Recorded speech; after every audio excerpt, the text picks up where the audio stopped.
पूरे दुनिया में सबसे ज्यादा टू व्हीलर्स इंडिया के अंदर मैन्युफैक्चर होते हैं और बिकते भी हैं। हीरो मोटोकॉर्प दुनिया की सबसे बड़ी टू व्हीलर मैन्युफैक्चरिंग कंपनी है और बजाज, टीवीएस, हीरो के साथ में मिलकर दुनिया भर में अपनी गाड़ियां एक्सपोर्ट करते हैं। लेकिन ये बात आप सभी को अब तक पता चल गई होगी कि आगे जाकर व्हीकल्स का जो फ्यूचर है वो इलेक्ट्रिक होने वाला है।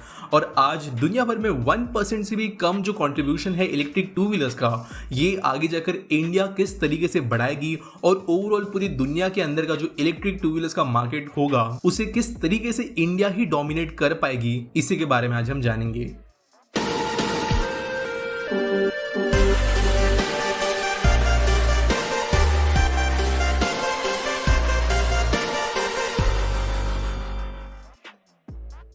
दोस्तों, इलेक्ट्रिक टू व्हीलर्स कोई बहुत नया कॉन्सेप्ट नहीं है। ये पहले भी एग्जिस्ट किया करती थी, लेकिन जो रीसेंट डेवलपमेंट हुई है इलेक्ट्रिक टू व्हीलर्स के अंदर, इसकी वजह से ये ज्यादा अपीलिंग बन गई है। फिर चाहे वो स्कूटर्स हो, सिटी बाइक्स हो या कोई दूसरे तरीके के टू व्हीलर्स। तो इस सेगमेंट में इंडिया क्यों लीड करेगा, इसके बारे में समझने की हम कोशिश करते हैं।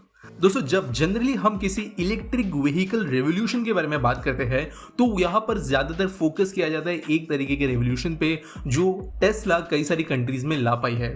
अमेरिका के अंदर अगर इलेक्ट्रिक व्हीकल्स का एडॉप्टेशन किसी कंपनी ने बढ़ाया तो वो थी टेस्ला। यूरोप के अंदर भी अगर एक सिमिलर चीज को हम देखें तो वहां पर जो इलेक्ट्रिक व्हीकल्स का रेवोल्यूशन आ रहा है उसके लिए भी टेस्ला जिम्मेदार है। और इसी को देखते हुए दूसरी कंपनीज ने स्पेस में एंटर करना शुरू किया। लेकिन एक बहुत important part of EV revolution जो लोग कंसिडर नहीं कर पाते, जो है गरीब या डेवलपिंग देशों में आने वाला ईवी रेवोल्यूशन। महंगी इलेक्ट्रिक कार्स के अलावा भी दुनिया के ज्यादातर हिस्से में जो डेवलपिंग है या डेवलप्ड है, यहाँ पर भी लोग ईवी रेवोल्यूशन को इस तरीके से देखते हैं कि यहाँ पर भी फोर व्हीलर्स का अडेप्टेशन पहले बढ़ेगा। और जैसे टेस्ला या दूसरी कंपनीज बड़े पैमाने पर यूएसए, यूरोप के अंदर आज अच्छे खासी सेल्स कर रही है, वैसा ही डेवलपिंग देशों के अंदर भी होगा जिसकी वजह से ईवी रेवोल्यूशन आएगा। लेकिन ऐसा नहीं है। ईवी रेवोल्यूशन अमीर कंट्रीज के लिए एक तरफ से तो हो ही रहा है, लेकिन हमारी जैसी कंट्रीज और कई सारी दूसरी डेवलपिंग कंट्रीज के लिए ईवी रेवोल्यूशन छोटी गाड़ियों के अंदर, टू व्हीलर्स के अंदर, कमर्शियल व्हीकल्स के अंदर, पब्लिक ट्रांसपोर्ट के अंदर हमें ज्यादा तेजी से एक्सपांड होते हुए नजर आएगा। फॉर एग्जांपल, अगर हम आज की ही बात करें तो भारत में यूएसए से ज्यादा पब्लिक इलेक्ट्रिक बसेस चलती है हमारे अलग अलग सिटीज में। इलेक्ट्रिक ऑटो रिक्शास जो है हमारे देश के अंदर तब से चल रही है जब से यूएस में टेस्ला थाउजेंड्स में भी गाड़ियां सेल नहीं किया करती थी। और आज की डेट में भी हमारे देश के अंदर जो ओवरऑल इलेक्ट्रिक व्हीकल्स का सेगमेंट है उसके अंदर फोर व्हीलर्स एक काफी छोटा सेगमेंट है कंपेयर टू ये जो दूसरे व्हीकल्स हमारे देश के अंदर ज्यादा यूज होते हैं उसके अंदर।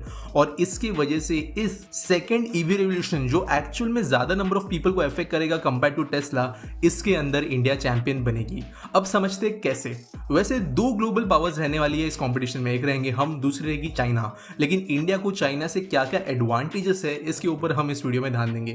पहली बात, जो सबसे बड़ा पॉइंट निकल कर आता है हमारे देश की ईवी रेवोल्यूशन के लिए, वो होगा हमारी पॉपुलेशन और उस पॉपुलेशन का demographic in terms of economy और in terms of preferences. China और हम ऑब्वियसली पॉपुलेशन में काफी सिमिलर बन गए हैं, लेकिन इन टर्म्स ऑफ इकोनॉमिक आउटपुट हम अभी भी चाइना से बहुत पीछे हैं, जिसकी वजह से चाइना में जो रेवोल्यूशन ज्यादा पहले आएगा वो इलेक्ट्रिक फोर व्हीलर्स का होगा। लेकिन इसके बाद में अगर कोई कॉम्पिटिटर बचता है जहां पर इलेक्ट्रिक व्हीकल्स के अंदर छोटे व्हीकल्स की ज्यादा डिमांड जनरेट होगी, तो सिर्फ इंडिया ही पूरी दुनिया के अंदर अकेला बड़ा कॉम्पिटिटर निकल कर आता है।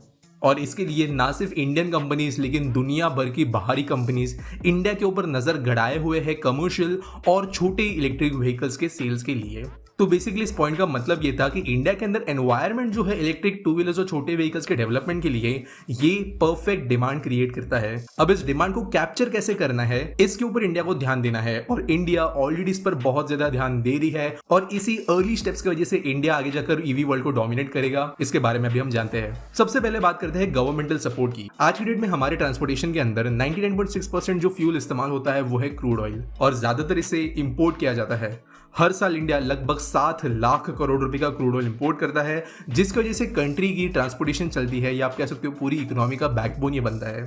लेकिन एक अनफॉर्चुनेट बात ऐसी है कि इस क्रूड ऑयल को खरीदने के लिए बहुत बड़े पैमाने पर जो पैसे चुकाने पड़ते हैं ये रुपीज में नहीं होते बल्कि डॉलर्स में होते हैं, जो हमारी रिजर्व करेंसी है। और इस रिजर्व करेंसी का इस्तेमाल क्रूड ऑयल के अलावा भी कई सारी दूसरी जगहों पर किया जा सकता है। गवर्नमेंट एक्टिवली कोशिश कर रही है कि हमारे फॉरेन रिजर्व क्रूड ऑयल के अलावा भी दूसरी जगहों पर वो खर्च कर पाए, और जिस तरीके से क्रूड ऑयल के प्राइसेस बाहरी दुनिया में बढ़ रहे हैं, इसकी वजह से हमारे फॉरेन रिजर्व्स पर स्ट्रेन बहुत आ रहा है। इसकी वजह से गवर्नमेंट का ही ज्यादा फायदा है कि अगर क्रूड ऑयल की डिमांड ही वो कम कर पाए तो वो ओवरऑल इंडिया के लिए एक बेहतर चीज बनेगी। और इसके लिए गवर्नमेंट ने मल्टीपल स्कीम्स पहली बार इंडिया में लॉन्च की है।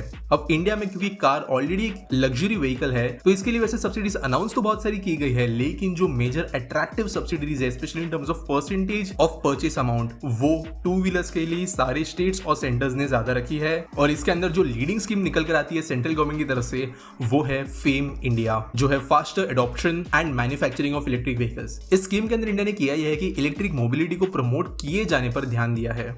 गवर्नमेंट ने इसके अंदर चार्जिंग पॉइंट सेटअप करने के लिए अलग डिपार्टमेंट बनाया है। व्हीकल्स पर जो जीएसटी लगती है वो ईवीज के लिए काइंड ऑफ माफ कर दी गई है। इसके अलावा रोड टैक्स भी ईवीज को कई जगहों पर नहीं देने की जरूरत है। और ईवी खरीदने पर कई सारे स्टेट्स के अंदर एडिशनल गवर्नमेंट सब्सिडीज आपको मिलती है। और इनफैक्ट इलेक्ट्रिक टू व्हीलर्स खरीदने पर 1.5 लाख रुपीज का एडिशनल टैक्स एक्सपेंसेस आप बता सकते हैं अपने इनकम टैक्स फाइल करते समय। ये एक बहुत बड़ी बात निकल कर आती है काफी बड़े नंबर ऑफ सिटीजन्स के लिए। सेकेंड चीज, फेम इंडिया के अंतर्गत ना सिर्फ इंडिविजुअल्स आते हैं लेकिन city level, individual company level और अलग अलग दूसरे गवर्नमेंटल पब्लिक इंफ्रा लेवल पर भी इसे अप्लाई किया जा सकता है। और आजकल जितने इलेक्ट्रिक बसेस कई सारी सिटीज खरीद रही है वो इस फेम इंडिया स्कीम के अंतर्गत ही है। तो इसके जरिए सेंट्रल गवर्नमेंट की तरफ से क्या कोशिश हो रही है वो तो हम समझ गए।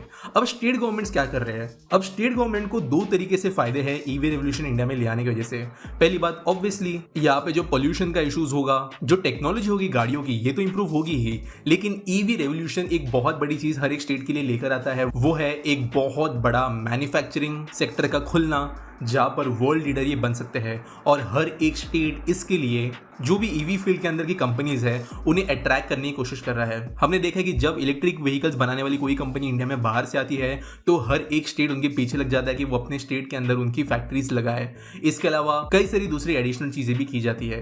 अगर हम बात करें एफर्ट्स की जो इंडिया के अंदर किए जा रहे हैं अलग अलग स्टेट्स के द्वारा ईवी अडेप्टेशन के लिए, तो गुजरात के अंदर लिथियम आयन के रिफाइनिंग के लिए बहुत बड़े इन्वेस्टमेंट्स किए जा रहे हैं। ये प्राइवेट और गवर्नमेंट दोनों तरीके से हो रहे हैं। जो बैटरी बनाने का मेन कंपोनेंट होता है वो इंडिया में ही सस्ते तरीके से बन पाए, इसके लिए स्टेट लेवल पे गवर्नमेंट्स एक्सप्लोरेशन पे भी पैसे खर्च कर रही है ताकि और मिल पाए, जबकि कुछ स्टेट्स जो है वो फोकस कर रहे हैं रिफाइनिंग और इसका फाइनल प्रोडक्ट बनाने के लिए। दूसरा जो स्टेप लिया जा रहा है स्टेट्स की तरफ से वो है इलेक्ट्रिक व्हीकल्स के ऊपर बेस्ड जो फैक्ट्रीज होंगी उनको स्पेशल इकोनॉमिक जोन्स के अंदर अलग से जगह देना, उन्हें स्पेशल सिंगल विंडो क्लियरेंसेस देना, कुछ और दूसरी चीजें ऐसे करना जो दूसरी कंपनीज के लिए नहीं मिलेगी, ताकि जो ये एक इंडस्ट्री आगे जाकर लाखों करोड़ों के वैल्यू में चली जाएगी वो उनके स्टेट में अवेलेबल रहे। करंट इंडिया की बात करें तो आप कर्नाटका को इसके अंदर सक्सेसफुल कह सकते हो, क्योंकि अब तक जो भी मेजर ईवी फैक्ट्रीज बन रही है वो कर्नाटका में बन रही है। और इसके अंदर दूसरी बात मैं जो ऐड करना चाहता हूँ वो ये है कि ना सिर्फ आज के डेट में पूरे दुनिया के fossil fuel based electric two wheelers India में बनते हैं, लेकिन आज के डेट में दुनिया की सबसे बड़ी electric two wheeler manufacturing company भी इंडिया में ही है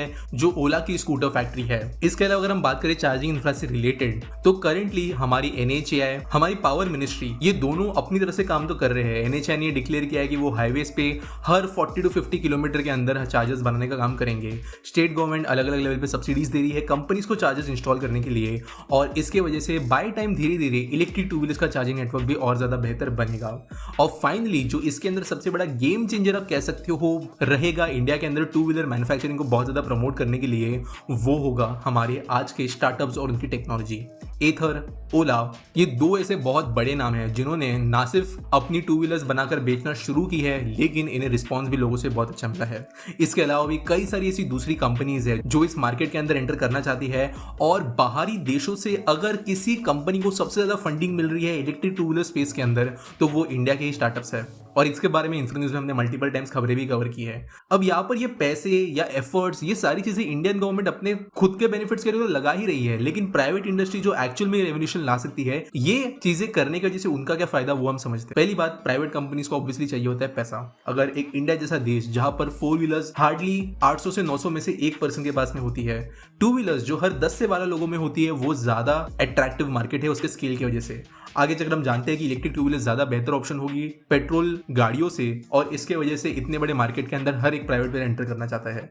इंडिया अकेला ऐसा देश है पूरे दुनिया में जहां पर टू व्हीलर्स बिकेगी भी, और वो इतने स्केल पर बिकेगी कि उनको मास मैन्युफैक्चर करने के लिए जो बहुत बड़े गीगा फैक्ट्रीज की जरूरत होगी वो भी सिर्फ इंडिया प्रोवाइड कर सकता है। इसके साथ साथ जो प्राइवेट प्लेयर्स को गवर्नमेंट सपोर्ट दे रही है इनके वजह से वो इंडिया में ही रहेंगे। कई लोग कह सकते हैं कि चाइना हमारा कंपटीशन निकल कर आ सकता है, लेकिन टू व्हीलर्स का जैसे मैंने कहा चाइना का मार्केट टू व्हीलर्स के हिसाब से इंडिया जितना बड़ा नहीं है। चाइना के अंदर करेंटली कई सारी डिप्लोमेटिक दिक्कतें भी है, और पूरे दुनिया में जो टू व्हीलर इलेक्ट्रिक व्हीकल्स का मार्केट बनेगा वो इंडिया में से ही शुरू होगा। ये प्राइवेट कंपनीज जानती है और इसकी वजह से सारी की सारी चीजें इंडिया में इन्वेस्ट हो रही है। तो इन कंक्लूजन अगर कहें तो इंडिया के अंदर टू व्हीलर्स के लिए एक बहुत अच्छा मार्केट है। इसके अंदर इलेक्ट्रिक टू व्हीलर्स अच्छा प्रोडक्ट निकल कर आ रही है। इलेक्ट्रिक टू व्हीलर्स के आ जाने की वजह से गवर्नमेंट का भी बहुत ज्यादा फायदा है। इन फायदों के वजह स्टेट और सेंट्रल गवर्नमेंट बहुत ज्यादा सब्सिडीज दे रही है।